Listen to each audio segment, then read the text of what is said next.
Mereka tidak ada apa-apanya dibandingkan dengan keluarga Sucipto. Ahli seni bela diri hanya mewakili orang kaya sejak zaman kuno. Siapa yang berani memprovokasi orang kaya, selain para pemula yang cantik? Bahkan keluarga seni bela diri dengan sejarah ratusan tahun, seperti keluarga Hermawan, tidak boleh menyinggung yang kuat. Jika tidak, jika kamu benar-benar mengganggu pihak lain, kail tersebut dapat merusak ratusan tahun sejarah keluarga Hermawan.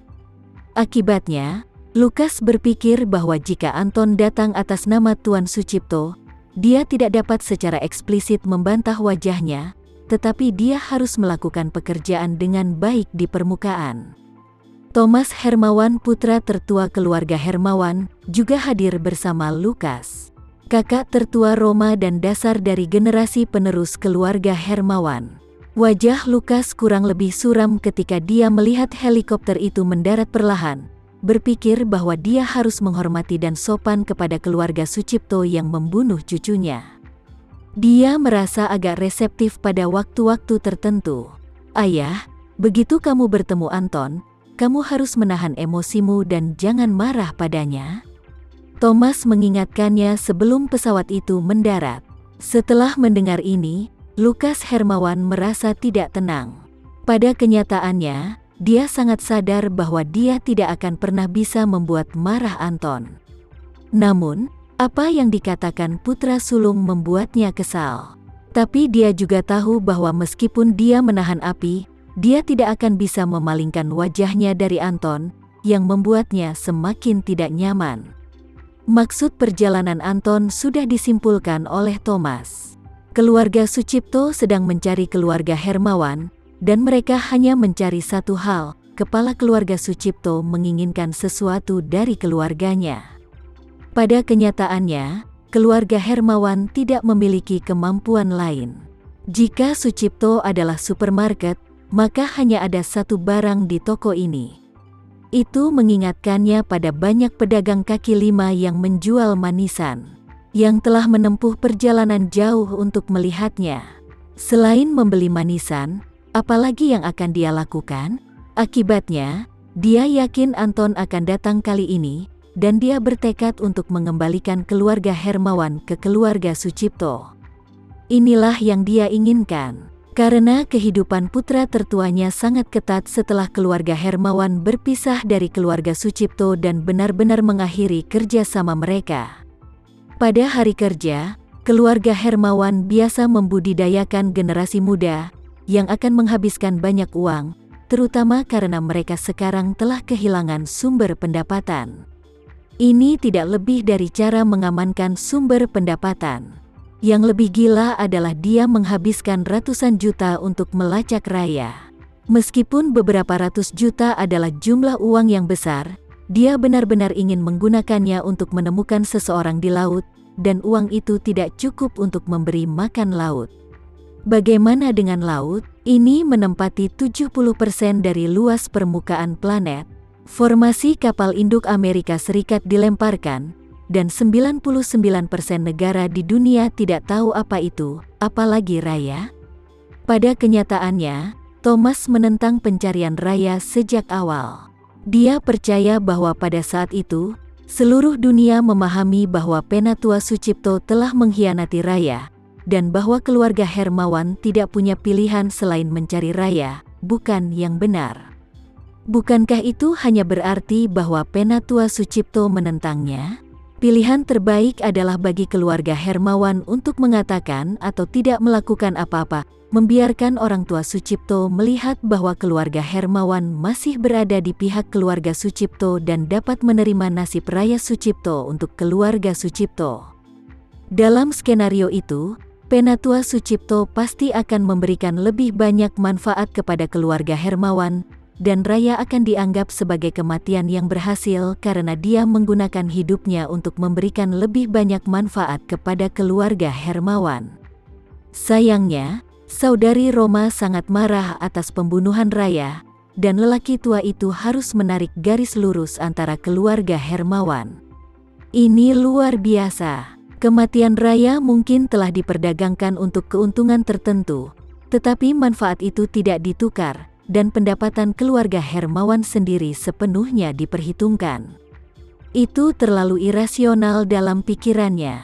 Akibatnya, dia sekarang sangat ingin keluarga Hermawan dan keluarga Sucipto untuk menjalin kembali hubungan kerjasama. Harapan Thomas hancur saat helikopter mendarat dengan selamat di halaman. Anton melompat keluar dari helikopter dan menjulurkan tangannya dari jarak jauh, berlari ke arah Lukas Hermawan sampai benar-benar berhenti. Anton mengambil inisiatif begitu dia masuk, meraih tangan Lukas dan dengan sopan berkata, "Tuan Lukas, aku sudah lama tidak melihatmu." "Anton, sudah lama sekali aku tidak melihatmu. Bagaimana kabarmu?" Lukas hanya bisa mencibir. Anton menghela nafas dan berkata, "Tidak, ini sama sekali tidak menyenangkan. Mungkinkah aku lebih bahagia tanpamu?" Dia buru-buru berkata setelah dia selesai berbicara. "Tuan tua meminta aku untuk menyapa kamu di sampingnya, dan dia juga membuat daftar kejadian sebelumnya. Dia selalu sangat menyesal dan menyesal. Tuan muda bermaksud untuk mengunjungi secara langsung. Tetapi itu adalah perjalanan yang panjang dan kesehatan guru tidak memungkinkan hal ini.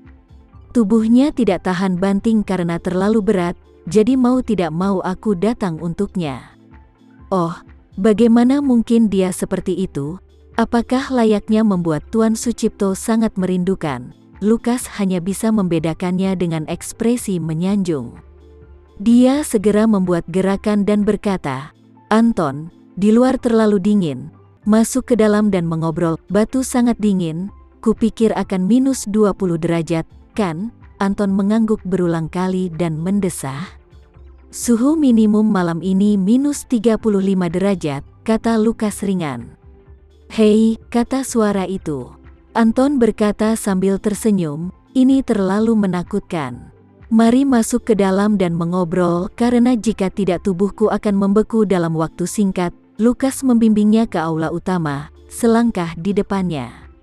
Anton tidak bisa menahan diri untuk bertanya begitu dia melangkah ke aula utama, "Mengapa ruangan ini sangat dingin, Tuan Hermawan?"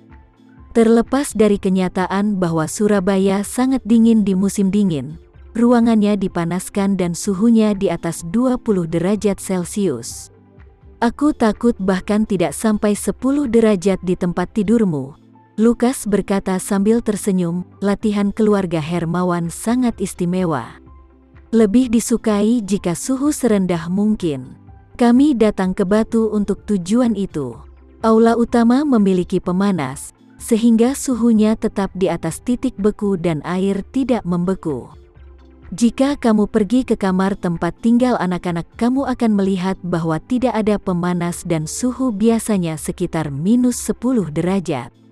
"Ibuku," kata pembicara, "untungnya, aku bukan bagian dari keluargamu. Kalau tidak aku akan mati beku," kata Anton, mengangkat bahu. "Thomas, ambilkan antos baskom berisi api arang, dan biarkan orang menyalakan pemanas," kata Lukas kepada Thomas Hermawan, yang mengikuti. "Ya ayah," kata Thomas buru-buru. "Thomas, terima kasih atas kerja kerasmu," Anton berkata sambil tersenyum. Thomas tidak sekualifikasi ayahnya, jadi dia memperlakukan Anton dengan hormat. Dia dengan sopan membungkuk sedikit dan berkata, "Pelayan Sucipto tidak harus begitu sopan. Hanya 1 detik, dan aku akan segera di sini." Anton diminta duduk di kursi kayu yang dingin oleh Lukas. Dia baru saja duduk dan tidak bisa membantu tetapi bangun.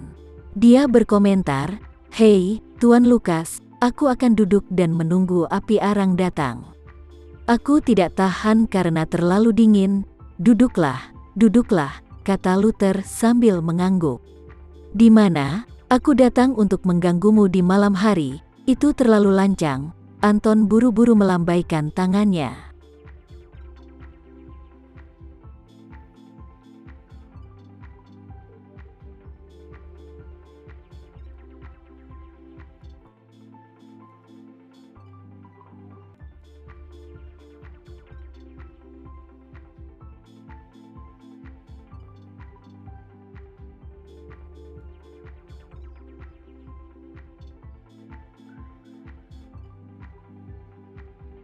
Sekian dulu ya video kali ini, kita lanjutkan lagi videonya di lain waktu. Oh iya, bagaimana menurut kalian? Semoga bisa sedikit menghibur kalian semua. Untuk teman-teman yang baru nonton, jangan lupa subscribe ya, hehehe. Dan kalau teman-teman ada yang ingin gabung langganan, bisa langsung gabung saja untuk dapat fitur yang menarik dan sedikit membantu Mimin. Terima kasih banyak sudah menonton, sampai jumpa lagi, bye.